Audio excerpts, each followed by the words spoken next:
Video کو like کریں، ہمارے چینل کو سبسکرائب کریں اور بیل آئیکن ضرور پریس کریں۔ اللہ سبحانہ وتعالیٰ نے ہمیں اپنا ذکر کرنے کی تاکید کی ہے۔ یا ایھا الذین آمنوا اذکروا اللہ ذکرا کثیرا وسبحوہ بکرۃ واصیلا۔ تو ہمارے لیے لازم ہے کہ ہم اس عمل کی طرف توجہ کریں ہر حال میں، چاہے نماز میں ہو، چاہے نماز کے بعد ہو، یا دیگر اوقات میں، جو اللہ تعالیٰ کو بے حد پسند ہے، اور وہ ہے اللہ کا ذکر۔ اور قرآن مجید کے بیشتر مقامات پر اللہ سبحانہ وتعالیٰ نے اس کی تاکید کی ہے۔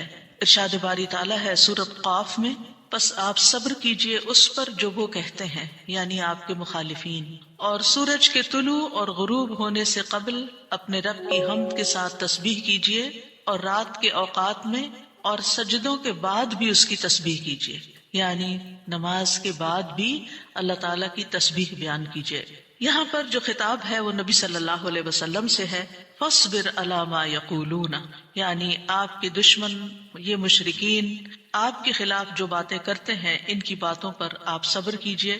جو آپ کو جھٹلا رہے ہیں، جو آپ کو دھمکیاں دے رہے ہیں، جو آپ کے خلاف سازشیں کر رہے ہیں، اس کا جواب آپ صبر کے ساتھ دیجئے، اور اس کے برعکس آپ اپنا تعلق اللہ تعالیٰ سے زیادہ مضبوط کر لیجئے۔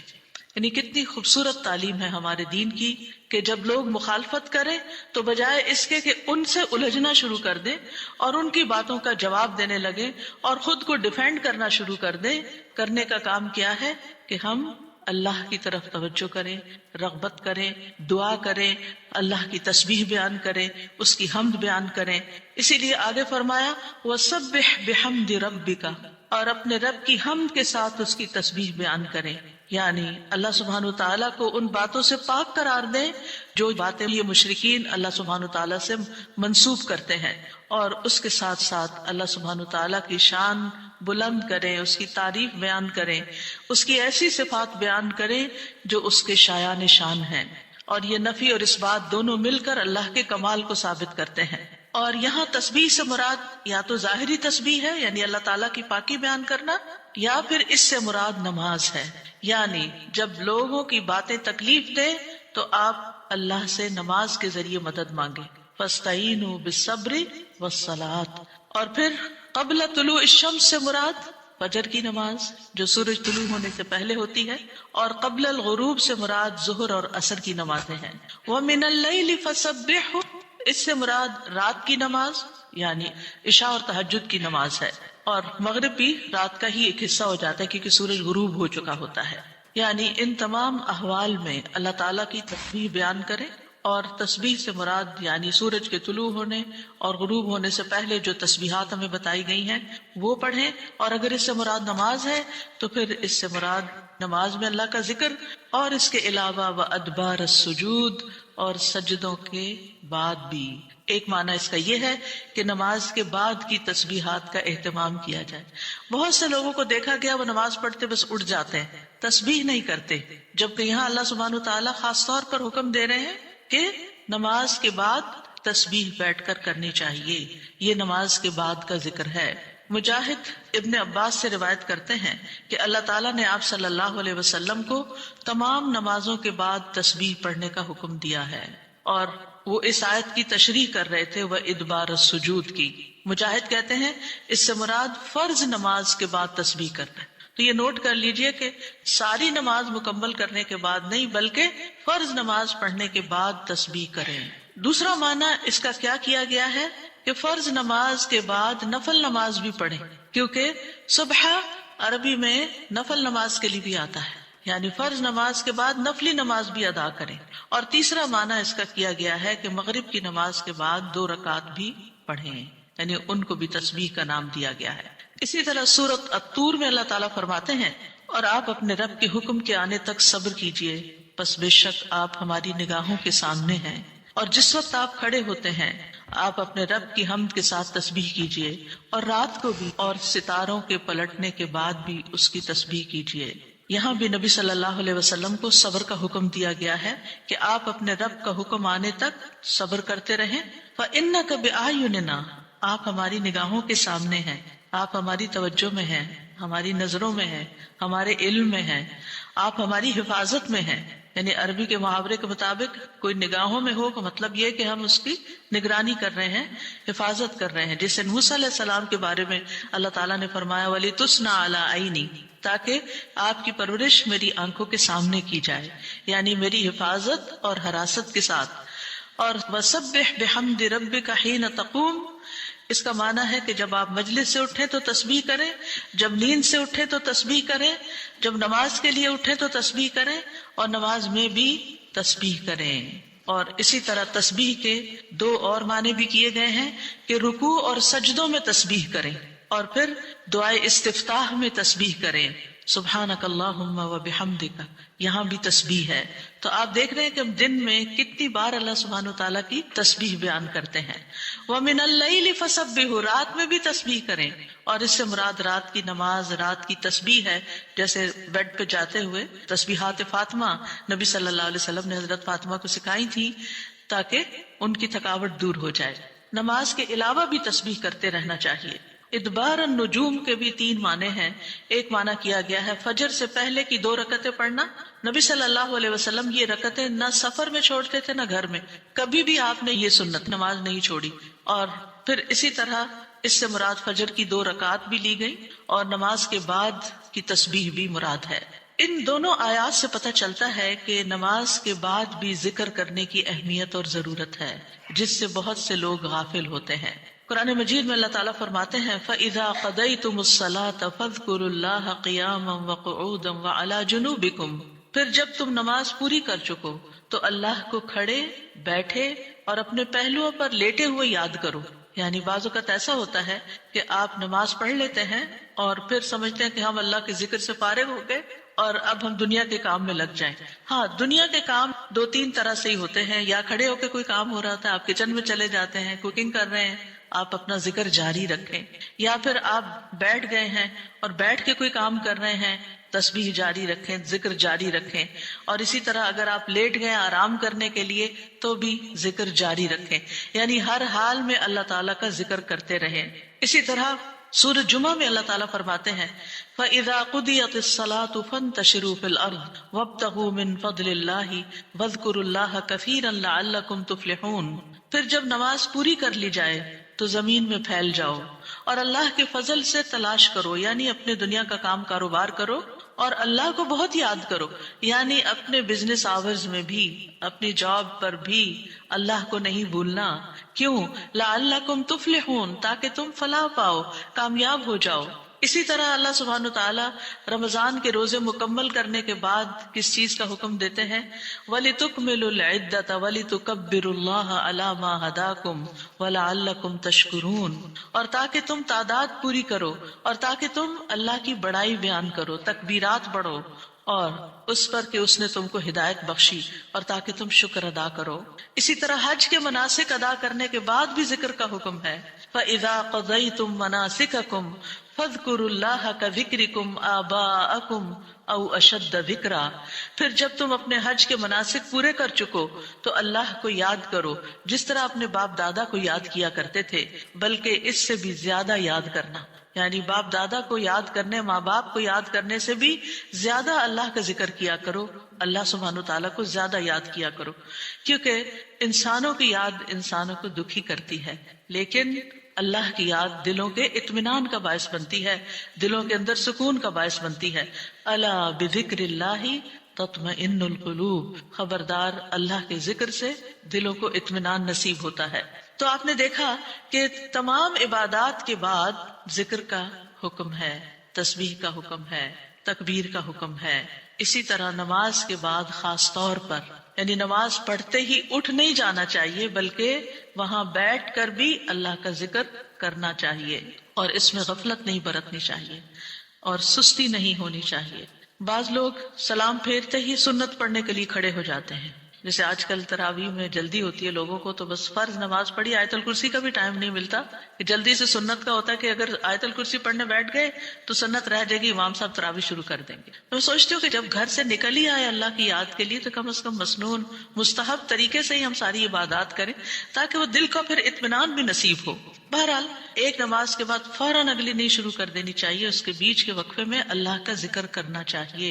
نبی صلی اللہ علیہ وسلم فجر کی نماز کے بعد طلوع آفتاب تک نماز کی جگہ بیٹھے رہتے تھے، اور فجر ارلی شروع کرتے تھے، اندھیرے میں شروع کرتے تھے، اور فجر پڑھنے کے بعد بیٹھے رہتے اور ذکر کرتے رہتے۔ سماک بن حرب کہتے ہیں میں نے جابر بن سمرہ سے عرض کیا کیا آپ رسول اللہ صلی اللہ علیہ وسلم کے پاس بیٹھے تھے؟ انہوں نے فرمایا کہ ہاں بہت زیادہ، میں بہت بیٹھتا رہا ہوں آپ کے پاس۔ آپ اپنی نماز کی جگہ سے کھڑے نہیں ہوتے تھے جس جگہ صبح کی نماز پڑھتے تھے جب تک کہ سورج نہ نکل آتا، پھر جب سورج نکل آتا تو آپ کھڑے ہو جاتے۔ اسی طرح ایک اور روایت میں آتا ہے نبی صلی اللہ علیہ وسلم جب فجر کی نماز پڑھتے تھے تو اپنی جگہ بیٹھے رہتے یہاں تک کہ سورج خوب اچھی طرح طلوع ہو جاتا، تو پھر اس وقت کیا کرتے تھے؟ اشراق کے نوافل۔ تو اس سے آپ اندازہ لگائیں کیا ہم میں سے کوئی یہ کہہ سکتا ہے کہ میں رسول اللہ صلی اللہ علیہ وسلم سے زیادہ مصروف انسان ہوں، میں زیادہ بزی ہوں، میرے بہت کام ہیں، میرے پاس بیٹھنے کا وقت نہیں ہے؟ نہیں، یہ صرف نفس کا دھوکہ ہوتا ہے۔ نفس ہمیں دھوکہ دیتا ہے کہ دیکھو پہلے تم اٹھے ہو تہجد کے لیے، پھر تم نے پڑھی نماز اور پھر پڑھے اذکار، اور اب تم پھر بیٹھ کے اور انتظار کرو، اٹھو کچھ اور کام کرو، اچھا میرا وہ کام بھی ہے، میرا وہ کام بھی ہے، اور اس طرح ہم اپنے آپ کو تسلیاں دے کر اپنی جگہ سے اٹھ جاتے ہیں اور ذکر میں کوتاہی کر جاتے ہیں، جبکہ مستحب یہی ہے کہ اسی جگہ بیٹھ کر چاہے آپ تلاوت قرآن کریں، چاہے آپ صبح شام کے اذکار، یہی وقت ہے ان کا سورج نکلنے سے پہلے، اور حفاظت کے لیے جو پڑھتے ہیں وہ انہی اوقات میں پڑھے جاتے ہیں۔ لہٰذا اس وقت آپ وہ بھی پڑھ سکتے ہیں، آپ تسبیحات کر سکتے ہیں، آپ کوئی بھی اور ذکر، آپ قرآن مجید کا مطالعہ کر سکتے ہیں، تفسیر کی کوئی کتاب پڑھ سکتے ہیں، کوئی تفسیر کا لیکچر سن سکتے ہیں، اپنی تجوید درست کر سکتے ہیں، یعنی کہ کوئی سبق یاد کر سکتے ہیں، یعنی کوئی بھی چیز ذکر کی قسم کی آپ اس وقت میں تسلی کے ساتھ کر سکتے ہیں تاکہ یہ سنت پوری ہو جائے، کیونکہ اس کا اجر و ثواب بہت ہے۔ جو شخص اسی جگہ بیٹھا رہے اور پھر نفل پڑھ کے اشراق کے اٹھے تو اس کو حج عمرے کا ثواب ملتا ہے۔ نبی صلی اللہ علیہ وسلم نے صحابہ کو نماز کے بعد کے اذکار سکھائے۔ ابن تیمیہ رحمہ اللہ کہتے ہیں کہ نبی صلی اللہ علیہ وسلم جب لوگوں کو نماز پڑھاتے تھے تو آپ سلام پھیرنے کے بعد دعا نہیں کرتے تھے، اور نہ صحابہ ایسا کرتے تھے، نہ صبح کی نماز میں، نہ عصر کی نماز میں، نہ دیگر نمازوں میں، بلکہ آپ سے ثابت ہے کہ آپ اپنا چہرہ اصحاب کی طرف کر لیتے، یعنی پلٹ کے واپس بیٹھ جاتے، اللہ کا ذکر کرتے اور ان کو سکھاتے تھے۔ یعنی اذکار اور دعا میں تھوڑا سا فرق ہے۔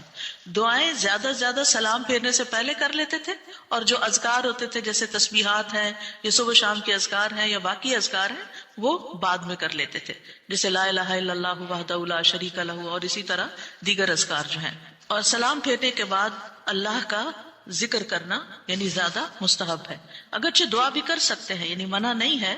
بعض علماء یہ کہتے ہیں کہ نبی صلی اللہ علیہ وسلم نے جو دبر الصلاۃ کا لفظ استعمال کیا نماز کے پیچھے، تو اس سے مراد نماز کے بعد بھی ہے۔ حضرت عائشہ کہتی ہیں کہ نماز کے بعد کے اذکار شیشے کو صاف کرنے کے بعد اس کو چمکانے کی طرح ہے، یعنی نماز میں آپ نے اپنی صفائی کر لی اور اب بعد کے اذکار کے جو آپ کو اور زیادہ چمکا رہے ہیں۔ نماز نور ہے، یہ دل کو صاف کر دیتی ہے، دل کو روشن کر دیتی ہے، جیسے کہ شیشے کو صاف کیا جاتا ہے، اور نماز کے بعد ذکر کرنا ایسا ہے جیسا کہ شیشے کو چمکایا جاتا ہے۔ فرشتے بھی دعائیں کرتے ہیں۔ رسول اللہ صلی اللہ علیہ وسلم نے فرمایا جب تک تم اپنے مصلی پر جہاں تم نے نماز پڑھی تھی بیٹھے رہو اور ریاح خارج نہ کرو، گیس پاس نہ کرو، تو فرشتے تم پر برابر درود بھیجتے رہتے ہیں۔ یعنی اگر کوئی شخص فجر کی نماز پڑھ کے اپنے وضو کی حالت میں سورج نکلنے تک بیٹھا رہتا ہے تو آپ اپنے لیے بھی ذکر کر رہے ہیں اور فرشتے بھی آپ کے لیے دعائیں کر رہے ہیں۔ کیا دعا کرتے ہیں؟ اللہم اغفر لہ، اللہم ارحمہ، اے اللہ اس کی مغفرت فرما، اے اللہ اس پر رحم فرما۔ اور یہ اس وقت تک ہوتا رہتا ہے جب تک وہ وضو توڑ کر فرشتوں کو تکلیف نہ پہنچائے، یعنی جب گیس پاس ہوتی ہے اور اس کی اسمیل سے پھر فرشتوں کو تکلیف ہوتی ہے، تو فرشتے جو ہیں وہ پیاز کی اسمیل اور لہسن کی اور جسم سے نکلنے والے، اگر پسینہ بہت آ رہا ہے اور کپڑے نہیں آپ تبدیل کرتے، رات کے کپڑوں میں اٹھ کے نماز شروع کر دیتے ہیں اور وہ اسمیلی کپڑے ہوتے ہیں، تو اس سے فرشتے آپ سے دور رہتے ہیں اور اسی طرح اگر یعنی خوراک میں کوئی ایسی چیز ہے کہ آپ کی گیس میں بہت اسمیل ہے تو یہ چیز بھی فرشتوں کو تکلیف دیتی ہے اگر آپ مصلی پر بیٹھے ہیں یا آپ ذکر کی حالت میں ہیں. پھر اس وقت ذکر کرنا جو ہے اولاد اسماعیل سے غلام آزاد کرنے سے افضل عمل ہے، خاص طور پر اگر ہم لا الہ الا اللہ وحدہ لا شریک لہ والی تسبیح پڑھتے ہیں. ابو امامہ سے مروی ہے رسول اللہ صلی اللہ علیہ وسلم نے فرمایا سورج طلوع ہونے تک میں بیٹھ کر اللہ تعالیٰ کا ذکر کروں، اس کی بڑائی، اس کی حمد و تسبیح اور تحلیل کروں، یہ مجھے اولاد اسماعیل میں سے 2 غلام آزاد کرنے سے زیادہ محبوب. یعنی اس وقت کا ذکر ایسا ہے جیسے آپ نے اتنا بڑا صدقہ بھی کر دیا. اسی طرح عصر کے بعد سورج غروب ہونے تک ذکر کرنا مجھے اولاد اسماعیل میں سے 4 غلام آزاد کرنے سے زیادہ محبوب ہے. یعنی عصر پڑھ کر بھی آپ مغرب تک ذکر کر سکتے ہیں. اگر عام دنوں میں نہیں تو آپ جمعے کے دن تو کر ہی سکتے ہیں کیونکہ اس دن دعائیں قبول ہوتی ہیں. لیکن عموماً ہم اپنی غفلت اور سستی کی وجہ سے کوئی اور کام شروع کر دیتے ہیں اور ہم ان قیمتی اوقات کی قدر نہیں کرتے، ہماری پرائرٹیز نہیں ہوتی. یعنی انسان کو جب پتہ چلتا ہے کہ یہ بزنس کا پیک آور ہے تو وہ کیا کرتا ہے؟ اس وقت کہیں اور سیر کو چلا جاتا ہے؟ نہیں، اس وقت وہ سارے کام چھوڑ کر اس کام کی طرف متوجہ ہو جاتا ہے جو اس کو سب سے زیادہ فائدہ دینے والا ہے. تو اسی طرح بعض سلف صالحین کہتے ہیں کہ ہم نے جمعے کے دن عصر کے بعد مغرب تک جو دعا کی ہماری قبول ہوئی. یعنی یہ قبولیت دعا کا خاص وقت ہوتا ہے. جیسے صبح کا وقت بکرتن نماز فجر سے لے کر سورج نکلنے تک کا ہے، بڑا ہی قیمتی وقت ہے ذکر اذکار کے لیے. اسی طرح عصر کی نماز سے لے کر مغرب تک کا وقت بھی بڑا ہی قیمتی ہے. تو اس میں آپ دیکھیے خصوصاً آج کل آپ روزے سے ہیں، روزہ دار کی بھی دعا قبول ہوتی ہے. اور اس میں بھی امت کے نیک لوگوں کا طریقہ یہی رہا ہے کہ وہ روزہ کھلنے سے پہلے سارے کام چھوڑ دیتے تھے اور ذکر اذکار میں مصروف ہو جاتے تھے، دعائیں کرنے میں مصروف ہو جاتے تھے. تو آپ بھی اپنے لیے کچھ پلان اس طرح کریں کہ جمعے کا دن اور ہم کم از کم رمضان کا مہینہ عصر کا وقت جو ہے اس سے پہلے پہلے اپنے کام ختم کر کے مصلی پہ بیٹھے یا کرسی پہ بیٹھے یا لیٹنا چاہتے تو لیٹ جائیں، کیونکہ پہلی آیت یہی بتائی گئی تھی نا کہ آپ کھڑے یا بیٹھے یا لیٹے ہر حال میں اللہ کا ذکر کر سکتے ہیں. الذین یذکرون اللہ قیاما وقعودا وعلی جنوبہم، وہ جو اللہ کا ذکر کرتے ہیں کھڑے بیٹھے اور لیٹے، جس بھی پوزیشن میں آپ کرنا چاہیں آپ ذکر کر سکتے ہیں. اور اس میں تسبیح کیجئے، حمد و ثنا کیجئے اللہ تعالیٰ کی اور دعائیں مانگیے. اور الحمدللہ ہمارے پاس کتابوں کی شکل میں دعاؤں کا اتنا پیارا ذخیرہ ہے جو مسنون اوتھینٹک دعائیں قرآن و سنت سے ہم نے جمع کی ہیں. اگر زبانی یاد ہے تو بہت ہی اچھا کہ دل لگا کے زبانی پڑھے، اور اگر زبانی یاد نہیں تو ان کو کھول لیجئے اور پڑھنا شروع کر دیجئے. اور صرف پڑھتے نہ جائیں، اس وقت کوئی قرات کا وقت نہیں ہے، یہ مانگنے کا وقت ہے. دیکھ دیکھ کر اس طرح پڑھیں دعا کو جیسے آپ مانگ رہے ہیں اللہ تعالیٰ سے. تو انشاءاللہ آپ کے دین دنیا آخرت کے سارے مسائل حل ہوں گے اور ایک پرامن پرسکون زندگی بسر کریں گے اگر ان اوقات کی آپ قدر کر لیں. کیونکہ جو قبولیت کے اوقات ہیں ان کو گنوانا نہیں چاہیے، ان کو ہاتھ سے جانے نہیں دینا چاہیے. آپ صبح فجر کے وقت مثلا اگر رمضان میں ہر روز 1 سپارہ پڑھتے ہیں، آدھا سپارہ فجر کے بعد پڑھ لیں، آدھا سپارہ عصر کے بعد پڑھ لیں.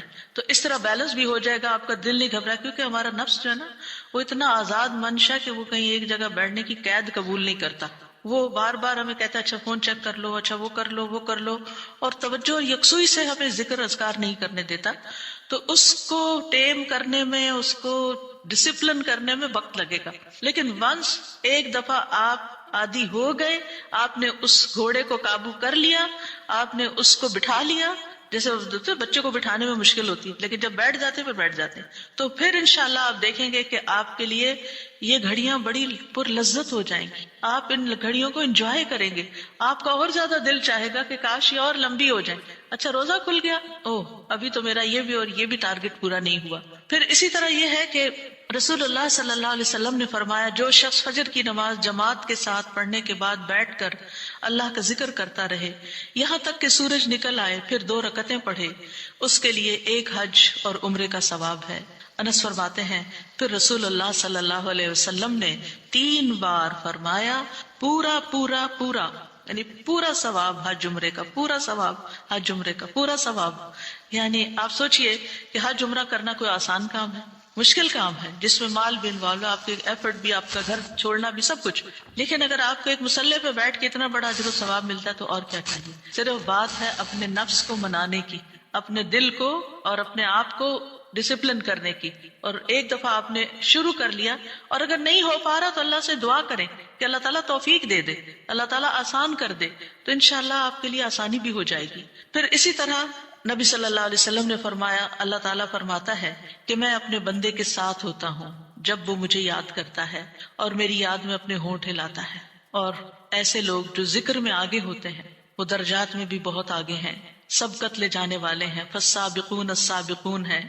رسول اللہ صلی اللہ علیہ وسلم نے فرمایا مفردون سبقت لے گئے. صحابہ نے پوچھا یا رسول اللہ مفردون کون ہوتے ہیں؟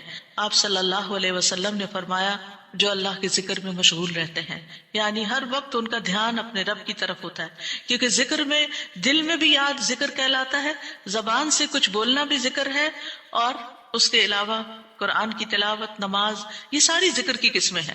یعنی کچھ فارمل ہے، کچھ انفارمل ہے، کچھ خبر ہے یعنی جیسے تسبیحات وغیرہ ہوتی، کچھ میں دعا ہوتی ہے، طلب ہوتی ہے، اللہ تعالیٰ سے اپنی حاجت مانگتے ہیں. یہ ساری چیزیں ذکر میں شمار ہوتی ہیں. اب آ جاتے ہیں ہم نماز کے بعد کے اذکار کے متعلق، اور یہ اذکار بھی آپ کو اس کتاب میں ملیں گے، نماز کے اذکار، یعنی نماز کے اندر کے ذکر بھی اور نماز کے بعد کے بھی. نماز کا سلام پھیرتے ہی نماز ختم ہو جاتی ہے، اس کے بعد سب سے پہلے کہنا چاہیے اللہ اکبر ایک بار، اور تھوڑا سا بلند آواز سے، جس سے پتہ چلے کہ نماز پڑھ لی ہے. اللہ اکبر. ابن عباس کہتے ہیں میں نبی صلی اللہ علیہ وسلم کی نماز کے مکمل ہونے کو تکبیر کی وجہ سے سمجھ جاتا تھا. یعنی مثلا کوئی نفل پڑھ رہا ہے تو آپ کو نہیں پتہ چلتا کہ پڑھ چکا ہے یا نہیں، لیکن اگر اس نے بلند آواز سے کہہ دیا اللہ اکبر تو پتہ چل گیا کہ ہاں اس کی نماز مکمل ہو گئی ہے. کیوں اللہ اکبر کہیں؟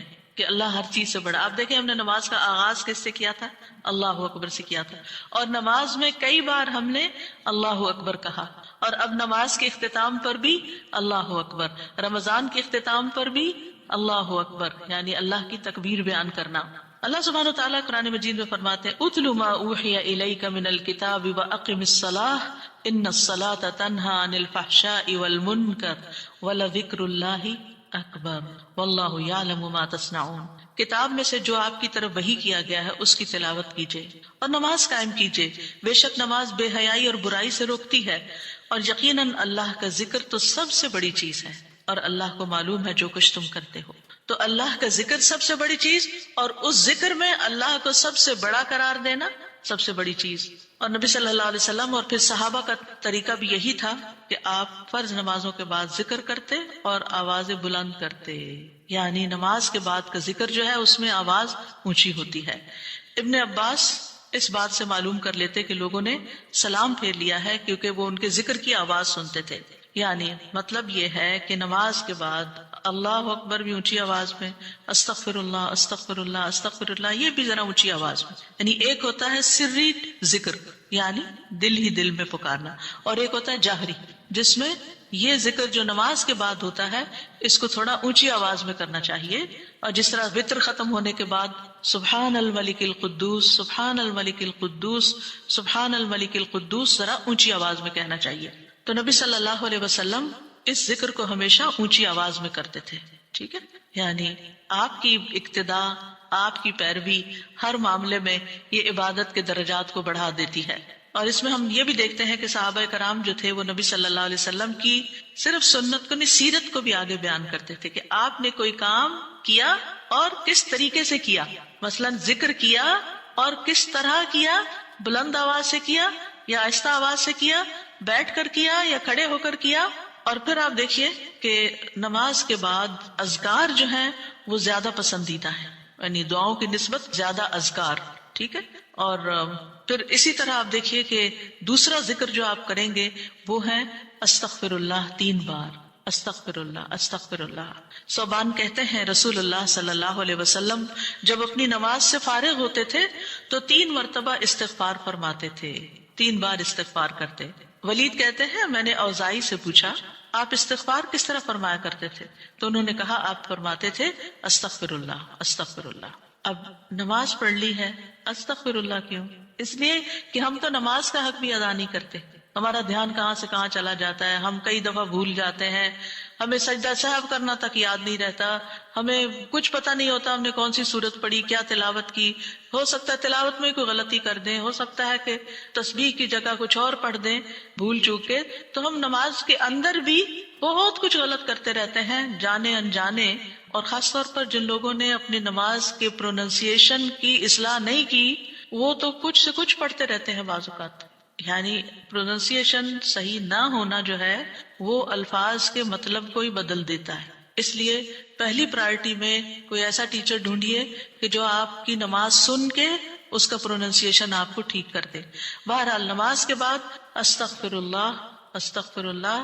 اور ایک اور چیز، نماز پڑھنے کے بعد انسان کو ایک فیلنگ ہوتی ہے کہ میں نے کچھ کیا ہے، لیکن جب انسان استغفر اللہ کہتا ہے تو اس میں عاجزی کا اظہار ہوتا ہے کہ اللہ تیرا حق ادا نہیں کیا، مجھے ابھی بھی گناہوں کی بخشش کی ضرورت ہے. اور آپ دیکھیے کہ یہ الفاظ نبی صلی اللہ علیہ وسلم ادا کرتے تھے جن کے اگلے پچھلے سارے گناہ معاف کر دیے گئے تھے. تو جو شخص نماز کے بعد استغفار پڑھتا ہے وہ اپنی نمازوں پر کبھی فخر غرور تکبر نہیں کر سکتا کہ میں بڑا نمازی ہوں، میں بڑا پرہیزگار ہوں، میں بڑا عبادت گزار ہوں. نہیں، وہ یہ دیکھے گا کہ میں نے حق ادا نہیں کیا، میرے سے جو کمی کوتاہی ہوئی ہے اللہ تعالیٰ اس کو معاف کر دے. جو چیز مکمل طور پر ادا کرنی چاہیے تھی اس کو اس طرح نہیں ادا کیا، کچھ نہ کچھ کوتاہی واقع ہو گئی، تو اس بخشش کے طلب کرنے سے اللہ تعالیٰ کوتاہی سے درگزر فرما دے گا انشاءاللہ. اور ویسے بھی استغفار کرنے سے نقص یا کمی کوتاہی جو ہے اس کا ازالہ ہوتا ہے ہماری عام روزمرہ زندگی میں بھی. تیسرا ذکر، اب آپ دیکھ رہے ہیں یہ ذکر ہے، اللہ اکبر بھی ذکر ہے، استغفر اللہ بھی ذکر ہے، اور تیسرا یہ بھی ذکر ہے اللہم انت السلام ومنک السلام تبارکت ذل جلال والاکرام. اے اللہ تو سراپا سلامتی ہے اور تجھی سے سلامتی حاصل ہوتی ہے، تو بڑی برکتوں والا ہے اے جلال و اکرام والے. یعنی استغفار کے بعد پھر فوراً بعد اللہ تعالیٰ کی تعریف اور یہ ذکر. السلام جو ہے یہ اللہ تعالیٰ کے ناموں میں سے ایک نام ہے جس کا مطلب یہ ہے کہ اللہ تعالیٰ ہر طرح کی آفات سے، عیبوں سے، ہر طرح کے نقص سے سلامت ہے. کوئی چیز اس کو نقصان نہیں دے سکتی، نہ لوگوں کی باتیں جو اللہ تعالیٰ کے خلاف کرتے ہیں، یا لوگوں کے گمان، یا لوگوں کی نافرمانیاں اور گناہ اور عبادت نہ کرنا، اللہ کا حکم نہ ماننا. اللہ تعالیٰ کو کوئی چیز نقصان نہیں دیتی، وہ سلامت ہے، اس کو کسی کی ضرورت ہی نہیں ہے. یہ جو کچھ ہم کرتے ہیں، ذکر ہو عبادت ہو، یہ اپنے ہی فائدے کے لیے کرتے ہیں، اللہ تعالیٰ پر کچھ احسان نہیں ہے. تو ہم یہ کہتے ہیں اللہم انت السلام کہ اللہ تعالیٰ آپ سراسر سلامتی ہیں اور آپ کا ہر فعل جو ہے وہ ظلم سے سلامت ہے، پاک ہے، ہر شر سے پاک ہے. آپ کی تقدیر، آپ کے فیصلے، ہر چیز سلامتی پر مبنی ہے. ومنک السلام، سلامتی تیری ہی طرف سے آتی ہے، یعنی تو ہی سلامتی دیتا ہے یا تو ہی سلامتی کو روک لیتا ہے. سلامتی کا مالک بھی تو ہی ہے، تو سلامت رکھے تو ہم سلامت ہیں. تو یہ تعلق اللہ تعالیٰ سے انسان اپنا ظاہر کرتا ہے کہ انسان اپنے رب کے بارے میں کیا سمجھتا ہے. تبارکتا، تبارکتا کا لفظ برکت سے ہے جس کا مطلب ہوتا ہے کثرت سے کسی چیز کا بڑھنا اور قائم رہنا، یعنی تیری خیرات و برکات بہت زیادہ ہیں. ذل جلال والاکرام، اے عزت اور جلال والے. جلال کا مطلب ہے عظمت، بڑائی، اور اکرام کا مطلب ہے احسان. یعنی تو اپنے بندوں کو عزت و اکرام دیتا ہے، اپنے رسولوں کو، اپنے انبیاء کو اور اپنے صالح بندوں کو تو ہی عزت اور اکرام اور برکتیں عطا کرتا ہے. ساری نعمتیں تیری ہی طرف سے ہیں. اور یہ کتنا خوبصورت ذکر ہے جو ہم ہر نماز کے بعد کرتے ہیں، یا جو نہیں کر رہے ہیں انہیں لازماً کرنا چاہیے کہ اللہ سبحانہ وتعالیٰ سے ہم اپنے اچھے گمان کا اظہار کرتے ہیں اور ایک طرح سے انڈائریکٹلی سلامتی اور برکت طلب بھی کرتے ہیں. آپ دیکھیے عموماً ہم جب کسی چیز کے اندر فائدہ دیکھتے ہیں تو ہم خیر اس سے وابستہ کر لیتے ہیں، یہ ہے تو کام ہوگا، یہ نہیں تو کام ہی نہیں ہوگا. مثلاً آپ کوئی قلم خریدتے ہیں اور اس سے لکھنا شروع کرتے ہیں اور آپ کو اچھا لگتا ہے، یا آپ اس سے جو لکھنا چاہتے تھے آرٹیکل یا کوئی چیز یا نوٹس اپنے تو بڑے اچھے لکھ پاتے ہیں، تو آپ کہنے لگتے ہیں یہ قلم بڑا مبارک ہے. ٹھیک ہے بھائی، قلم اچھا ہے، فائدہ دے رہا ہے آپ کو، لیکن اصل تو اللہ نے آپ کے لیے یہ وسیلہ بنایا کہ اس نے آپ تک یہ پہنچایا. تو اصل برکت اور خیر اور سلامتی کا منبع اللہ رب العزت کی ذات ہے. چیزوں کے ساتھ مت چمٹ جائیے اور ان پر اتنے ڈیپینڈنٹ نہ ہو جائیں کہ اللہ کو بھول جائیں اور اللہ تعالیٰ کی نعمت اور اللہ تعالیٰ کا احسان یاد نہ کریں. تو اس لیے ہر نماز کے بعد ہم اس بات کا اقرار کرتے ہیں کہ ساری برکتیں تیری ذات سے ہیں یا رب، ساری سلامتی تیری طرف سے ہے یا رب، عزت اور اکرام تیری ہی طرف سے ہے یا رب، تو ہی جس کو چاہے اس پر احسان فرماتا ہے، لہٰذا ہم یہ سب کچھ تجھ سے ہی طلب کرتے ہیں۔ پھر آپ دیکھیے چوتھا ذکر ہے لا الہ الا اللہ وحدہ لا شریک لہ لہ الملک ولہ الحمد وہو علی کل شیء قدیر۔ یہ بھی آپ 3 بار پڑھ سکتے ہیں، یہ بھی ذکر ہے، یعنی 3 مرتبہ اللہ تعالیٰ کی توحید کا اقرار۔ مغیرہ بن شعبہ جو وحی کے کاتب تھے ان سے مروی ہے کہ معاویہ رضی اللہ عنہ نے مغیرہ کو لکھا کہ کوئی حدیث جو آپ نے رسول اللہ صلی اللہ علیہ وسلم سے سنی ہو وہ مجھے لکھ کر بھیجیں۔ راوی کہتے ہیں کہ مغیرہ رضی اللہ عنہ نے انہیں لکھا کہ میں نے آپ صلی اللہ علیہ وسلم سے سنا ہے آپ اپنی نماز سے فارغ ہونے کے بعد 3 مرتبہ یہ پڑھا کرتے تھے لا الہ الا اللہ وحدہ لا شریک لہ لہ الملک ولہ الحمد وہو علی کل شیء قدیر۔ سب سے پہلے توحید کا اقرار کہ اللہ ایک ہے، وہی الہ ہے، وہی خالق ہے، مالک ہے، رب ہے، معبود ہے۔ پھر اس بات کا انکار کہ کوئی اس کا شریک ہو، لا شریک لہ، اور پھر لہ الملک، بادشاہت بھی اسی کی ہے، معبود بھی وہی ہے، بادشاہ بھی وہی ہے، اور ایسا بادشاہ ہے وَلَهُ الْحَمْدُ کہ اس کی تعریف ہے۔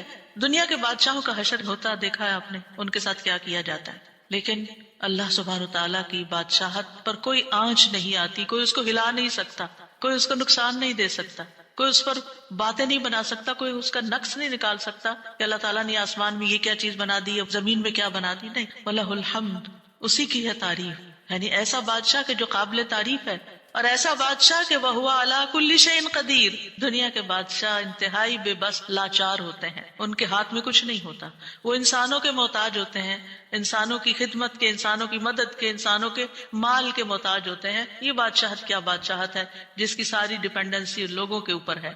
تو اصل بادشاہت تو اللہ کی ہے کہ جو ہر چیز پر پوری قدرت رکھتا ہے۔ تو آپ اس احساس کے ساتھ اگر اللہ تعالیٰ کا یہ ذکر کرتے ہیں تو آپ کا دل ایک سکون سے بھر جائے گا، ایک خوشی سے بھر جائے گا کہ میں ایسی ہستی کو جانتی ہوں، ایسی ذات کو جانتی ہوں کہ جو اتنی خوبیوں کی مالک ہے۔ کیونکہ یہ انسان کی فطرت میں ہے، انسان کی نفسیات میں ہے کہ وہ کسی چیز کی تعریف کر کے خوش ہوتا ہے، اور عام طور پر ہم صرف سامنے نظر آنے والی چیزوں کی تعریف کر کر کے خوش ہوتے رہتے ہیں، اور تھوڑے دن کے بعد وہ بھی خراب ہو جاتی ہیں، وہ تعریف بھی ساتھ ہی چلی جاتی ہے۔ انسان ہے تو مر جاتے ہیں، ان کے اعمال ہے تو ختم ہو جاتے ہیں، اور کبھی وہ اچھے ہوتے ہیں اور پلٹ بھی جاتے ہیں۔ وہ کہاں گئی تعریفیں؟ جوان ہے تو بڑھاپے میں ساری تعریفیں چلی گئی، مالدار تھے تو غریب ہوئے تو ساری تعریفیں چلی گئیں، اسی طرح علم ہے اور جنون لاحق ہو گیا تو ساری تعریفیں چلی گئیں، سب کچھ الٹ گیا۔ اور دنیا کے یہ سارے نظارے آپ نے دیکھے ہوں گے کہ جب ہر نعمت لوگوں پر الٹ جاتی، اسی لیے ہم دعا کرتے ہیں نا کہ اللہم انی اعوذ بک من زوال نعمتک، کہ اللہ نعمتوں کے زوال سے بچانا۔ یہ انتہائی تکلیف دہ چیز ہے، لیکن یہ ایک دنیا کا قانون ہے، یہ سب کچھ ہوتا ہے اور ہماری آنکھیں دیکھتی ہیں، لیکن اللہ سبحانہ وتعالی ان سب چیزوں سے پاک ہے، اس کو کوئی زوال نہیں اور اس کا کوئی کچھ بگاڑ نہیں سکتا، اور وہ ہر چیز پر پوری طرح قادر ہے، جو چاہے کر سکتا ہے، اور تعریف اسی کے لیے ہے۔ 5واں ذکر لا الہ الا اللہ وحدہ لا شریک لہ لہ الملک ولہ الحمد وہو علی کل شیء قدیر اللہم لا مانع لما اعطیت ولا معطی لما منعت ولا ينفع ذا الجد منک الجد۔ اللہ کے سوا کوئی الہ نہیں، وہ اکیلا ہے، اس کا کوئی شریک نہیں، بادشاہت اسی کی ہے اور تمام تعریف اسی کے لیے ہے، اور وہ ہر چیز پر پوری طرح قدرت رکھنے والا ہے۔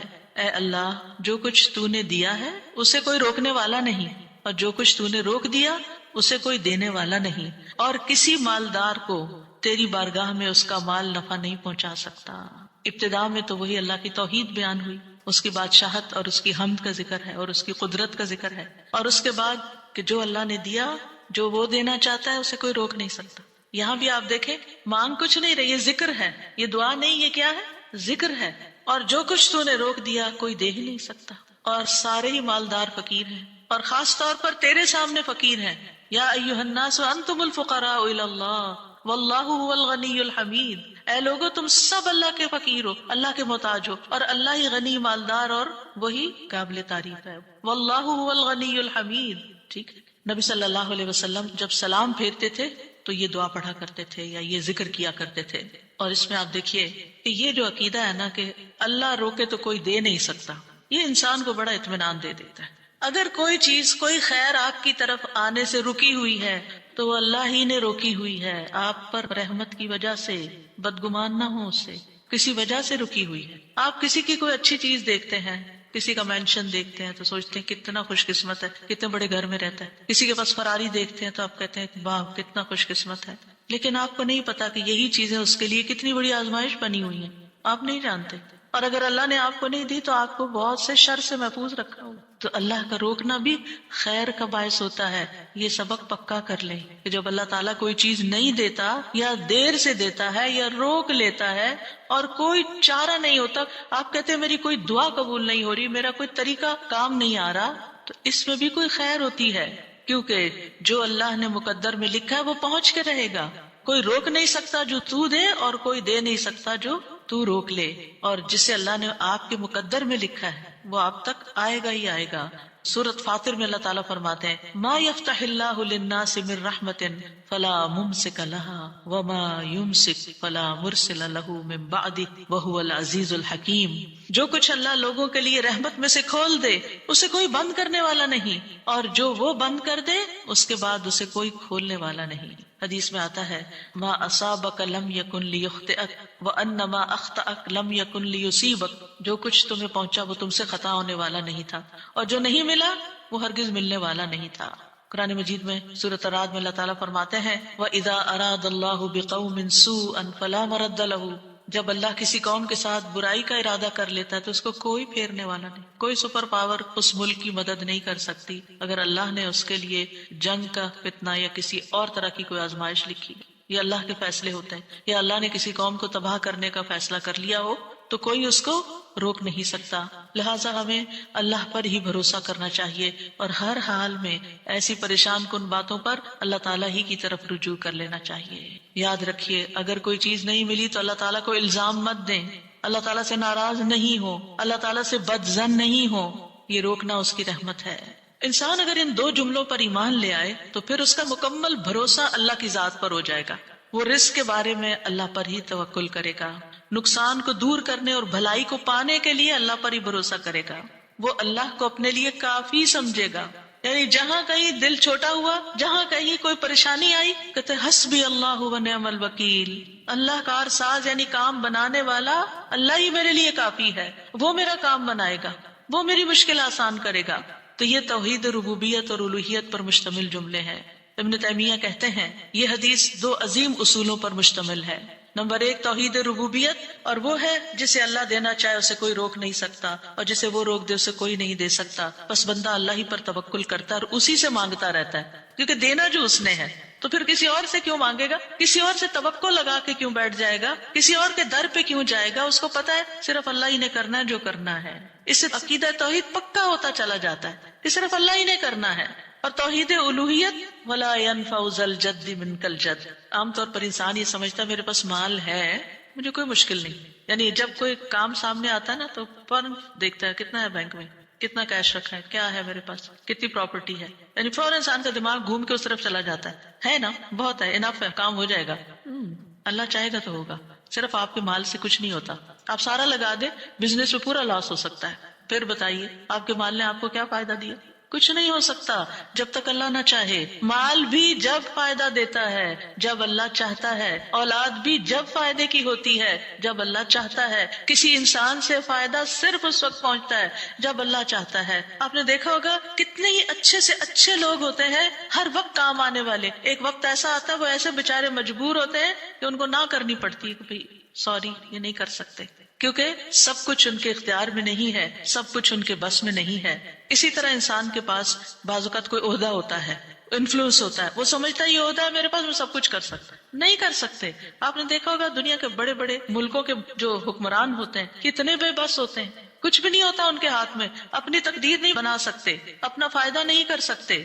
اور پھر آپ دیکھیے کہ اللہ سبحانہ وتعالیٰ دنیا اسے بھی دیتا ہے جس سے وہ محبت کرتا ہے، اور اسے بھی دیتا ہے جس سے وہ محبت نہیں کرتا. لیکن یاد رکھیے ایمان اس کو دیتا ہے، دین کی سمجھ اس کو دیتا ہے جس سے وہ محبت کرتا ہے. وَمَن يُرِدِ اللَّهُ بِهِ خَيْرًا يُفَقِّهُ فِي الدِّينِ. دنیا تو سب کے پاس، مومن مسلم کافر سب کے پاس ہو سکتی ہے. دنیا کے بڑے بڑے فائدے ہر ایک کو مل سکتے ہیں، لیکن دین اس کو ملتا ہے جس سے اللہ محبت کرتا ہے. لہذا انسان کو اللہ ہی کی طرف رغبت کرنی چاہیے، اور کبھی بھی اپنے مال پہ، اپنے جاہ پہ، اپنے ریسورسز پہ، اپنی قوتوں پر، اپنے علم پر کبھی بھروسہ نہیں کرنا چاہیے کہ یہ میرے لیے کچھ بنائیں گے اور ان کی وجہ سے میں آگے بڑھ جاؤں گا اور ان کی وجہ سے میرا بہت فائدہ ہوگا۔ جو اللہ فائدہ لائے گا نا، ان میں سے کوئی ایک چیز بھی آپ کے پاس نہیں ہوگی تو آپ کا کام بن جائے گا۔ اور اگر فائدہ نہیں دینا نا اللہ نے ان ساری چیزوں کے ہوتے ہوئے، کئی دفعہ لوگ کہتے ہیں ہر چیز ہے میرے پاس لیکن پھر بھی میرا یہ مسئلہ حل نہیں ہوتا، معلوم نہیں کیوں رکاوٹ آ گئی، اور پھر وہ غلط سوچنا شروع کر دیتے ہیں، فلاں کی بندش ہے، فلاں کی نظر ہے، فلاں نے یہ کر دیا۔ نہیں، نفع اور نقصان دونوں اللہ کے ہاتھ میں، نہ کسی کی نظر آپ کو نقصان دے سکتی ہے، نہ کسی کا جادو آپ کو نقصان دے سکتا ہے، نہ کسی کا حسد آپ کو نقصان دے سکتا ہے اگر اللہ نہ چاہے۔ لہٰذا اسی سے دعا کرتے رہیں، اور جو پروٹیکشن کی دعائیں اس نے سکھائی ہیں وہ پڑھتے رہیں، اور باقی بھروسہ اللہ کی ذات پر کریں۔ پھر چھٹا ذکر ہے لا الہ الا اللہ وحدہ لا شریک لہ لہ الملک ولہ الحمد وہو علی کل شیء قدیر لا حول ولا قوۃ الا باللہ لا الہ الا اللہ ولا نعبد الا ایاہ لہ النعمۃ ولہ الفضل ولہ الثناء الحسن لا الہ الا اللہ مخلصین لہ الدین ولو کرہ الکافرون۔ اللہ کے سوا کوئی الہ نہیں، وہ اکیلا ہے، اس کا کوئی شریک نہیں، بادشاہت اسی کی ہے اور تمام تعریف اسی کے لیے ہے، اور وہ ہر چیز پر پوری طرح قدرت رکھنے والا ہے، اور گناہ سے بچنے کی طاقت اور نیکی کرنے کی طاقت اللہ کے سوا کوئی دینے والا نہیں، اللہ کے سوا کوئی الہ نہیں۔ ہم صرف اسی کی عبادت کرتے ہیں، اسی کی ساری نعمتیں ہیں، اسی کا سارا فضل ہے اور اسی کے لیے خوبصورت تعریف ہے۔ اللہ کے سوا کوئی الہ نہیں، ہم اسی کے لیے دین میں اخلاص رکھنے والے ہیں اگرچہ کافر ناپسند کریں۔ ابن زبیر سلام پھیر کر ہر نماز کے بعد یہ کہتے، اور راوی کہتے ہیں کہ انہوں نے کہا کہ رسول اللہ صلی اللہ علیہ وسلم ہر نماز کے بعد ان کلمات کے ساتھ تحلیل کیا کرتے تھے، یعنی اللہ تعالیٰ کی حمد و ثنا بیان کرتے تھے۔ یہ بھی کیا ہے نماز کے بعد کا ذکر، اور اس میں آپ دیکھیے لا الہ الا اللہ وحدہ کے علاوہ لا حول ولا قوت الا باللہ، لا حول ولا قوت الا باللہ، کہ کوئی پھیرنے کی قوت یعنی کسی برائی کو، نقصان کو دور کرنے کی، اور اسی طرح کوئی فائدہ حاصل کرنے کی قوت اللہ ہی کے پاس ہے، کسی گناہ سے دور ہونے اور کسی نیکی کے کرنے کی ہمت طاقت اللہ ہی کے پاس ہے۔ تو یہ لا حول ولا قوت الا باللہ بہت فائدہ دیتا ہے، اور اس کی کثرت کرنے کو کہا گیا ہے۔ اور لا الہ الا اللہ ولا نعبد الا ایاہ، ہم صرف اسی کی عبادت کرتے ہیں۔ لہ النعمت ولہ الفضل ولہ الثناء الحسن، نعمت بھی اور فضل بھی اور اچھی تعریف سب اللہ ہی کے لیے ہے، اور ہم مخلص ہو کر اللہ کی عبادت کرتے ہیں، مخلصین لہ الدین لا الہ الا اللہ ولو کرہ الکافرون، اگرچہ کافر ناپسند کریں، ان کو ہماری توحید اچھی نہ لگے، لیکن پھر بھی ہم صرف ایک اللہ ہی کو مانتے ہیں۔ ساتویں چیز ہے تسبیحات، سبحان اللہ 33 بار، الحمدللہ 33 بار، اور اللہ اکبر 33 بار، اور 34ویں بار لا الہ الا اللہ وحدہ لا شریک لہ لہ الملک ولہ الحمد وہو علی کل شیء قدیر۔ ہر نماز کے بعد ان تسبیحات کو پڑھنے کی فضیلت کیا ہے؟ ابو ہریرہ کہتے ہیں رسول اللہ صلی اللہ علیہ وسلم نے فرمایا، جس آدمی نے ہر نماز کے بعد 33 مرتبہ سبحان اللہ، 33 مرتبہ الحمدللہ اور 33 مرتبہ اللہ اکبر کہا تو یہ 99 کلمات ہو گئے، اور 100 کا عدد پوری کرنے کے لیے لا الہ الا اللہ وحدہ لا شریک لہ یہ ذکر کر لیا تو اس کے سارے گناہ معاف کر دیے جائیں گے، چاہے وہ سمندر کی جھاگ کے برابر ہو۔ یعنی 100 کا عدد پورا کرنے کے لیے کیا پڑھنا ہے؟ لا الہ الا اللہ وحدہ لا شریک لہ لہ الملک ولہ الحمد وہو علی کل شیء قدیر۔ رسول اللہ صلی اللہ علیہ وسلم نے فرمایا ہر نماز کے بعد کچھ ایسے اذکار ہیں جن کو پڑھنے والا یا جن کو کرنے والا کبھی محروم نہیں ہوتا، جن میں سے سبحان اللہ 33 بار، الحمدللہ 33 بار اور 34 بار اللہ اکبر، یعنی اگر لا الہ الا اللہ پورا نہیں پڑھ سکتے تو اللہ اکبر کو 34 بار کر کے 100 کی گنتی پوری کر لیں۔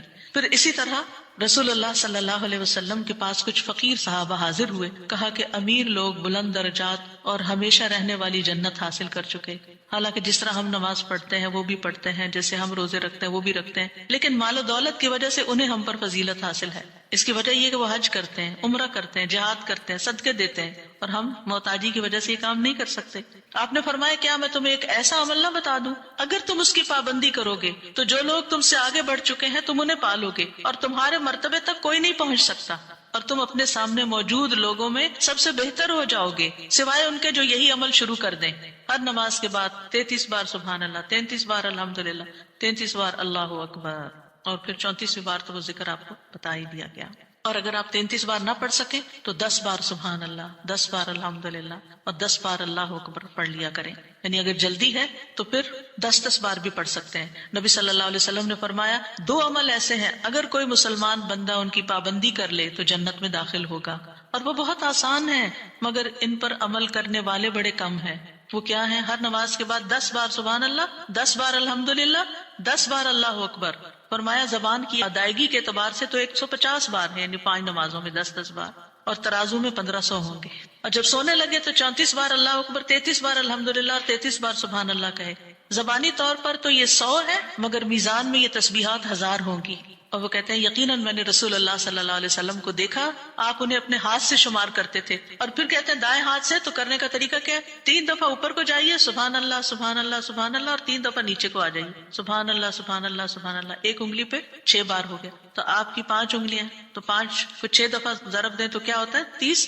اور 3 دفعہ اور پڑھ لیں، اور اگر 34 ہے تو ایک اور پڑھ لیں. تو اس طرح ایک ہی ہاتھ پر، دائیں ہاتھ پر یہ تسبیحات آسانی سے پڑھی جا سکتی ہیں، کیونکہ ہاتھ سے تسبیح کرنا زیادہ پسندیدہ ہے. حضرت عبداللہ بن عمر کہتے ہیں میں نے رسول اللہ صلی اللہ علیہ وسلم کو دیکھا، آپ داہنے ہاتھ کی انگلیوں پر تسبیح کو شمار کرتے تھے، اور آپ نے صحابیات کو حکم دیا تھا کہ وہ اللہ کی تکبیر، تقدیس، تحلیل کی پابندی اختیار کریں اور اپنی انگلیوں پر شمار کریں، کیونکہ ان سے سوال ہوگا اور یہ بلوائی جائیں گی. قیامت کے دن ہاتھ بولیں گے، تو اگر ان پہ تسبیح آپ پڑھتے ہیں تو یہ بول کے بتائیں گے ہم تو اللہ کا ذکر کرتے رہے. 8ویں چیز ہے آیت الکرسی. اللہ لا الہ الا هو الحی القیوم لا تأخذه سنة ولا نوم له ما في السماوات وما في الأرض من ذا الذي يشفع عنده إلا بإذنه يعلم ما بين أيديهم وما خلفهم ولا يحيطون بشيء من علمه إلا بما شاء وسع كرسيه السماوات والأرض ولا يؤوده حفظهما وهو العلي العظيم. پورا اللہ کا تعارف ہے. اللہ وہ ہے کہ اس کے سوا کوئی معبود نہیں، وہ زندہ ہے، ہر چیز کو قائم رکھنے والا ہے، نہ اسے کچھ اونگ پکڑتی ہے اور نہ کوئی نیند. اسی کا ہے جو کچھ آسمانوں میں ہے اور جو کچھ زمین میں ہے. کون ہے جو اس کے پاس اس کی اجازت کے بغیر سفارش کرے؟ وہ جانتا ہے جو کچھ ان کے سامنے اور جو کچھ ان کے پیچھے ہے، اور وہ اس کے علم میں سے کسی چیز کا احاطہ نہیں کر سکتے مگر جتنا وہ چاہے. اس کی کرسی آسمانوں اور زمین کو سمائے ہوئے ہے، اور اسے ان دونوں کی حفاظت یعنی آسمان و زمین کی حفاظت تھکاتی نہیں، اور وہی سب سے بلند، سب سے بڑا ہے.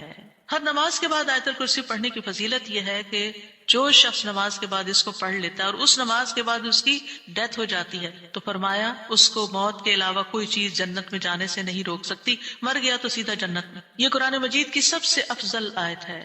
ابو ذر غفاری کہتے ہیں میں مسجد حرام میں داخل ہوا اور رسول اللہ صلی اللہ علیہ وسلم کو اکیلے دیکھ کر آپ کے پاس آ کے بیٹھ گیا. میں نے کہا یا رسول اللہ صلی اللہ علیہ وسلم کون سی آیت افضل ہے جو آپ پہ نازل ہوئی؟ آپ نے فرمایا آیت الکرسی. کرسی کے مقابلے میں 7 آسمان اس طرح ہے جیسے بیابان زمین میں کوئی چھلا گرا پڑا ہو، اور پھر کرسی کے مقابلے میں عرش کا حجم اتنا ہے جیسے اس چھلے کے مقابلے میں بیابان کا وجود. اور یہ قرآن مجید کی سب سے عظیم آیت بھی ہے. ابی ابن کعب سے روایت ہے ایک مرتبہ نبی صلی اللہ علیہ وسلم نے ان سے پوچھا اللہ کی کتاب میں سب سے عظیم آیت کون سی ہے؟ انہوں نے کہا اللہ اور اس کا رسول ہی زیادہ جانتے ہیں. آپ نے یہ سوال کئی مرتبہ دہرایا تو ابی ابن کعب نے کہا آیت الکرسی. یہ سن کر آپ نے فرمایا ابو المنذر تمہیں تمہارا علم مبارک ہو، اس ذات کی قسم جس کے ہاتھ میں میری جان ہے، عرش کے پائے کے پاس یہ اللہ بادشاہ کی پاکیزگی بیان کرتی ہوگی، اس کی ایک زبان اور 2 ہونٹ ہوں گے، یعنی جو لوگ اس پڑھیں گے وہ ان کے حق میں ایک طرح سے گواہ ہوگی. 9ویں چیز جو نماز کے بعد پڑھنی چاہیے وہ ہے معوذات. سورۃ الاخلاص، سورۃ الفلق، سورۃ الناس. پہلی سورت میں اللہ تعالیٰ کی توحید بیان ہوئی ہے، دوسری سورت میں انسان کو پناہ مانگنے کے لیے کہا گیا ہے. کہہ دیجئے میں مخلوق کے رب کے پناہ پکڑتا ہوں اس چیز کے شر سے جو اس نے پیدا کی، اور اندھیری رات کے شر سے جب وہ چھا جائے، اور گرہوں میں پھونکنے والیوں کے شر سے، اور حسد کرنے والے کے شر سے جب وہ حسد کرے. انہی چیزوں کا خوف رہتا ہے نا، کوئی جادو کر دے گا، کوئی حسد کر لے گا. ہر نماز کے بعد پڑھیں گے کس وقت وہ کرے گا؟ اس کو تو آپ موقع ہی نہیں دے رہے کہ وہ جادو کرے یا آپ سے حسد کرے. ہر 2 نمازوں کے بیچ میں جو کوئی ایسا فتنہ فساد آیا اس کا ازالہ ہوتا چلا جائے گا. عقبہ بن عامر کہتے ہیں کہ رسول اللہ صلی اللہ علیہ وسلم نے مجھے حکم دیا تھا کہ میں ہر نماز کے بعد معوذات پڑھا کروں، یعنی یہ 3 سورتیں پڑھا کروں. 10ویں چیز ہے رب اعنی علی ذکرک و شکرک و حسن عبادتک. اللہ کے ذکر، اس کے شکر اور اچھی عبادت پر اللہ کی مدد مانگنا۔ معاذ بن جبل کہتے ہیں کہ رسول اللہ صلی اللہ علیہ وسلم نے میرا ہاتھ پکڑا اور فرمایا، اے معاذ، اللہ کی قسم میں تم سے محبت کرتا ہوں۔ کتنے خوش قسمت تھے معاذ رضی اللہ عنہ۔ میں نے عرض کیا، یا رسول اللہ صلی اللہ علیہ وسلم، میں بھی آپ سے محبت کرتا ہوں۔ تو رسول اللہ صلی اللہ علیہ وسلم نے فرمایا، تم پابندی سے ہر نماز میں یہ دعا مانگا کرو، رب اعنی علی ذکرک و شکرک و حسن عبادتک۔ معاذ رضی اللہ عنہ جو ہیں 33 سال کی عمر میں امواس کے تعاون میں شہید ہو گئے تھے۔ He was only 33 years old۔ ان کا مقام کیا تھا؟ آپ کی بشارت کے مطابق وہ جنت میں علماء کے قائد ہوں گے، یعنی علماء امت کے جو عالم ہیں ان کو جنت کی طرف لیڈ کر رہے ہوں گے۔ کس وجہ سے آپ صلی اللہ علیہ وسلم نے ان سے محبت کا اظہار کیا؟ علم کی وجہ سے، علم کے حریص تھے اور نیکی کے کاموں میں آگے آگے، اور اتنی چھوٹی عمر میں عین جوانی کے وقت فوت بھی ہو گئے اور کتنا بڑا درجہ اور مقام پا گئے۔ ہمیں آج تک یہ سمجھ نہیں آتی کہ کون سے کام ایسے کریں کہ جس سے اللہ کی محبت ملے، جس سے اللہ کا قرب نصیب ہو، اور جس سے ہمیں رسول اللہ صلی اللہ علیہ وسلم کی محبت اور آپ کی شفاعت نصیب ہو۔ تو یہ ایک دعا ہے ان دعاؤں میں سے جو آپ نے خاص طور پر حضرت معاذ کا ہاتھ پکڑ کے، قسم کھا کے، محبت کا اظہار کر کے آپ کو یہ دعا سکھائی۔ چند لفظ ہیں، کیا ہمارے لیے یہ پڑھنا بھی مشکل ہے؟ پھر ہم اپنے لیے اس دنیا سے کیا کما رہے ہیں؟ اگر ہمیں اتنی بھی توفیق نہیں کہ نماز کے بعد ٹک کے یہ 4 کلمے پڑھ لیں، تو پھر ہماری نمازیں کیا ہیں؟ ہم نے کیا مانگا اللہ سے؟ ہم تو دنیا کی اور آخرت کی خیر سے محروم ہو گئے۔ اور یہ دعا آپ دیکھیے، اللہم سے بھی شروع ہوتی ہے اور ربی سے بھی شروع ہوتی ہے۔ دونوں کا ایک ہی تقریباً مطلب ہے، ایک میں الوہیت ہے اور ایک میں ربوبیت ہے۔ یعنی میں اللہ سے درخواست کرتا ہوں کہ اے اللہ، مجھے اپنے ذکر پر، اور ذکر میں قرآن، نماز، تحلیل، تسبیح، استغفار، درود، سب چیزیں شامل ہیں، اللہ مجھے توفیق دے۔ اور پھر وہ شکر کا، شکر کی بھی توفیق۔ اور آپ دیکھیے کہ جب ہم دعا مانگتے ہیں نا کہ اللہم اعنی علی ذکرک، تو مطلب یہ ہے کہ ہماری زبان جو ہے وہ آپ کی اطاعت کرتی رہے، وہ کلمات بولتی رہے جس سے آپ کا ذکر ہوتا رہے۔ یعنی ایک تو ہے یہ مسنون اذکار ان کا پڑھنا، اور ایک یہ ہے کہ اللہ تعالیٰ کی نعمتوں کا ذکر کرنا، اللہ تعالیٰ کے احسانات کا ذکر کرنا، اللہ تعالیٰ کی قدرت کی نشانیوں کا ذکر کرنا، اللہ کے فضل کا ذکر کرنا۔ وَأَمَّا بِنِعْمَةِ رَبِّكَ فَحَدِّثْ، یہ بھی ذکر ہے۔ آپ اپنے بچوں کے ساتھ بات کر رہے ہیں اور اللہ تعالیٰ کے بارے میں کوئی بات کر رہے ہیں، دین کے بارے میں کوئی بات کر رہے ہیں، تو یہ بھی ذکر میں شمار ہو۔ تو اللہ مجھے توفیق دے، اللہ میری مدد کر۔ کیونکہ ہمارے پاس وقت بھی ہوتا ہے، ہمارے پاس صلاحیت بھی ہوتی ہے، لیکن ہم توجہ نہیں کرتے، ہم کرتے نہیں ہے کام، کیونکہ توفیق نہیں ہوئی نا۔ تو ہر نماز کے بعد، چونکہ فرض کے بعد دعا قبول ہوتی ہے، تو یہ دعا مانگنے کو کہا گیا۔ اور بعض کہتے ہیں اس کو سلام پھیرنے سے پہلے بھی پڑھ سکتے ہیں، جیسے ربی جعلنی پڑھتے ہیں، یا اور کل جو میں نے آپ کو دعائیں بتائی تھی آخر میں نماز کے اختتام پر سلام سے پہلے، وہ سب مسنون اذکار تھے۔ لیکن علماء نے اس کے علاوہ، جیسے ربی جعلنی مقیم الصلاۃ، یہ نبی صلی اللہ علیہ وسلم نے نہیں سکھائی ہمیں کہ نماز کے بعد ضروری یہی پڑھی جائے، لیکن علماء نے کہا کہ جیسے اللہ کی حمد و ثنا ہوتی ہے تشہد میں، پھر اس کے بعد درود شریف ہے، اور پھر اس میں والدین اور اولاد دونوں کے لیے دعا ہے، تو یہ پڑھ لیں۔ اس کے علاوہ جو چاہے قرآنی اور مسنون دعا یہاں بیٹھ کے پڑھیں، کیونکہ نماز کے اندر دعا مانگنا نماز کے بعد کی دعا سے افضل ہے۔ قبولیت کے زیادہ چانسز ہیں، جس سے اکثر لوگ غافل ہیں۔ سلام پھیرنے سے پہلے اللہم انی اسألک الجنۃ واعوذ بک من النار 3 دفعہ یہ پڑھ لیں، جو آپ کا دل چاہے پڑھیں، بس اردو میں نہیں، عربی میں یاد کریں کچھ دعائیں، قرآنی دعائیں، مسنون دعائیں اس وقت پڑھتے رہیں۔ تو پھر دوسرا ہے وہ شکر کا۔ شکر کہاں سے ادا ہوتا ہے؟ زبان سے بھی ہوتا ہے، لیکن اس کا اصل مقام دل ہے، وہ دل سے اٹھتا ہے۔ ذکر کی بات کر کے ہم نے کہا کہ اللہ ہماری زبان کو اپنی اطاعت کی توفیق دے، اور شکر کی بات کر کے ہم نے کہا کہ اللہ ہمارے دل کو اپنے ذکر کی توفیق دے، اپنی یاد کی توفیق دے، اور شکر ادا کرنے کی توفیق دے۔ یعنی میں ساری ظاہری اور باطنی نعمتوں پر اللہ کا شکر ادا کرنے کی توفیق مانگتا ہوں، یہ مطلب ہے اس دعا کا۔ زبان کا شکر کیا ہے؟ کہ بندہ اللہ کی نعمتوں کا ذکر کرتا ہے، اور آزاد سے شکر کیا ہے؟ کہ بندہ اللہ کی اطاعت کے کام کرتا ہے، کیونکہ اللہ تعالیٰ نے آل داؤد کو کیا کہا تھا؟ اعملوا آل داؤد شکرا وقلیل من عبادی الشکور، اے داؤد کے گھر والو، شکر ادا کرنے کے لیے عمل کرو، اور میرے بندوں میں کم ہی شکر گزار ہیں۔ اللہ کا شکوہ ہے بندوں سے، کم ہی شکر گزار۔ کیوں؟ اس لیے کہ شیطان نے کہا تھا وَلَا تَجِدُ أَكْثَرَهُمْ شَاكِرِينَ، کہ انسانوں کی اکثریت کو آپ شکر کرنے والا نہیں پائیں گے۔ اور وَلَقَدْ صَدَّقَ إِبْلِيسُ ظَنَّهُ، ابلیس نے اپنا گمان سچ پایا کہ بندوں کو شکر سے ہٹا دیا۔ تو شکر کی توفیق مل جائے تو پھر شکر ادا کیا جائے، اور یہ شکر کا سلسلہ تو کہیں ختم ہوتا ہی نہیں، کیونکہ اتنی نعمتیں ہیں کہ ہم گن ہی نہیں سکتے۔ ابن رجب کہتے ہیں کہ دین میں یا دنیا میں اللہ کی ہر نعمت جو بندے کو حاصل ہوتی ہے، اس میں نعمت کا شکر ادا کرنے کی ضرورت ہوتی ہے. پھر جو شکر کی توفیق ملتی ہے اس پر بھی شکر ادا کرنے کی ضرورت ہے. یعنی شکر پر بھی شکر، یہ ایک اور نعمت ہے، اس میں دوبارہ شکر ادا کرنے کی ضرورت ہے. پھر دوبارہ شکر کیا تو ایک اور نعمت مل گئی، اب کیا ہے ایک اور دفعہ شکر کریں. اور یہ سلسلہ ہمیشہ جاری رہتا ہے، یعنی شکر کا سلسلہ کبھی ختم نہیں ہونا چاہیے، شکر کرتے ہی چلے جائیں. وحسن عبادتک، اور اپنی خوبصورت عبادت کی توفیق عطا فرما. اور خوبصورت عبادت اسی وقت ہو سکتی ہے جب اس میں اخلاص ہو اور نبی صلی اللہ علیہ وسلم کی اتباع ہو، اطاعت ہو.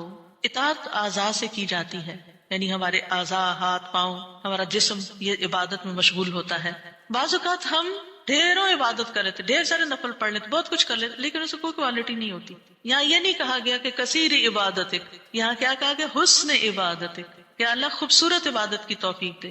امام ابن تیمیہ کے بارے میں آتا ہے کہ جب وہ قید ہوئے تو اپنے سجدوں میں یہ دعا پڑھا کرتے تھے، اللہم اعنی علی ذکرک و شکرک و حسن عبادتک، کیونکہ اللہ کی توفیق کے بغیر ہم یہ کام نہیں کر سکتے. جس کی زندگی میں ذکر آ گیا، جس کی زندگی میں شکر آ گیا، اور جس کی زندگی میں خوبصورت عبادت آ گئی، وہ خوش قسمت ترین انسان ہے، اس کو سبھی کچھ مل گیا. اور جو ان چیزوں سے محروم ہے پھر ہر خیر سے محروم ہے، چاہے دنیا کی قارون جیسی دولت اس کے پاس کیوں نہ ہو، پوری دنیا اس کی فین ہو، اس کی تعریفیں کرے اور اس کی فدائی شدائی ہو، کوئی فائدہ نہیں ہے. ایک اور دعا ہے، رب قنی عذابک یوم تبعث عبادک، اے میرے رب مجھے اس دن کے عذاب سے بچانا جس دن تو اپنے بندوں کو اٹھائے گا.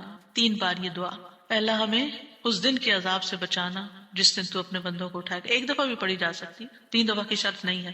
برا بن عازب کہتے ہیں جب ہم رسول اللہ صلی اللہ علیہ وسلم کے پیچھے نماز پڑھتے تھے تو ہم آپ کی دائیں طرف کھڑے ہونے کو پسند کرتے تھے تاکہ آپ ہماری طرف رخ کر کے متوجہ ہوں. برا کہتے ہیں میں نے آپ کو فرماتے ہوئے سنا، یعنی آپ پلٹ رہے تھے اور کہہ رہے تھے رب قنی عذابک یوم تبعث عبادک. یہ رات کو سوتے ہوئے بھی پڑھا کریں اور نمازوں کے بعد بھی کہ اللہ اس دن کے عذاب سے بچا لینا جس دن تو بندوں کو دوبارہ پیدا کرے گا. 13 اللہم اغفر لی ما قدمت وما اخرت وما اسررت وما اعلنت وما اسرفت وما انت اعلم به منی انت المقدم وانت المؤخر لا الہ الا انت. اے اللہ میرے وہ گناہ بخش دے جو میں پہلے کر چکا، جو میں نے بعد میں کیے، اور جو چھپے ہوئے کیے اور جو ظاہر میں کیے، اور جو میں حد سے بڑھا رہا اور وہ جن سے تو مجھ سے زیادہ باخبر ہے. تو ہی نیکی اور خیر میں آگے کرنے والا اور پیچھے کرنے والا ہے، تیرے سوا کوئی معبود نہیں. نبی صلی اللہ علیہ وسلم سلام پھیرنے کے بعد یہ دعا پڑھا کرتے تھے، یعنی اس دعا کے بارے میں ثابت ہے کہ سلام کے بعد پڑھا کرتے تھے. تو اللہم اغفر لی ما قدمت، بات یہ ہے کہ جو نیک لوگوں کی نیکیاں ہوتی ہیں وہ مقربین کے گناہ شمار ہوتے ہیں، یعنی ان کا سٹینڈرڈ اور ہائی ہوتا ہے نا، ان کی کوالٹی اور اچھی ہوتی ہے. تو اس لیے نبی صلی اللہ علیہ وسلم کے گناہ کوئی نہیں تھے کہ جس کے لیے آپ بخشش مانگتے تھے. ایک تو ہمیں سکھانے کے لیے، اور دوسرا یہ ہے کہ نیکیوں میں سے جو کم درجے کی نیکیاں ان پر بھی. وما اخرت، اور جو عبادت مجھ سے تاخیر ہوئی، کوتاہی ہوئی، جو میں نے لیٹ کی، جس کا حق ادا نہیں کیا. وما اسررت، جو میں نے چھپایا، جو میرے دل میں وسوسے اور خیالات آئے. بعض اوقات نماز کے اندر وسوسے آنا شروع ہو جاتے ہیں تو یا اللہ تو اس کو بھی معاف کر دے. وما اعلنت، اور جو میں نے ظاہراً کیے، یعنی وہ اقوال افعال جو سب کے سامنے، لوگوں کے سامنے کوئی بری مثال پیش کی. یعنی یہ نبی صلی اللہ علیہ وسلم کے نہیں، ہمارے لیے کہ ہم بعض اوقات ایسی بات کر جاتے ہیں، ایسا کام کر جاتے ہیں جو دوسروں کو پٹ آف کر دیتا ہے نیکی کے کاموں سے، یا ان کو دین سے ہٹا دیتا ہے، یا اور اسی طرح کی غلطیاں ہم کرتے ہیں. اور پھر آپ دیکھیے کہ نبی صلی اللہ علیہ وسلم کی ہمبلنس بھی اس سے پتہ چلتی ہے کہ کتنے آپ ہمبل تھے، کہ سارا کچھ کر کے، بہترین عبادت کر کے پھر بخشش بھی مانگ رہے ہیں. اور پھر آپ دیکھیے کہ وما اسرفت، ہر معاملے میں ہم حد سے پار ہو جاتے ہیں، خوشی میں، غم میں، بے صبری میں، ہر چیز میں. تو اس کی بھی دعا ہے یہ کہ اللہ جہاں بھی میں حد لمٹ کراس کر رہا ہوں، اللہ مجھے وہ کراس کی ہوئی لمٹ کے آگے جو غلط کام کیا ہے مجھ سے تو وہ بھی معاف کر دے.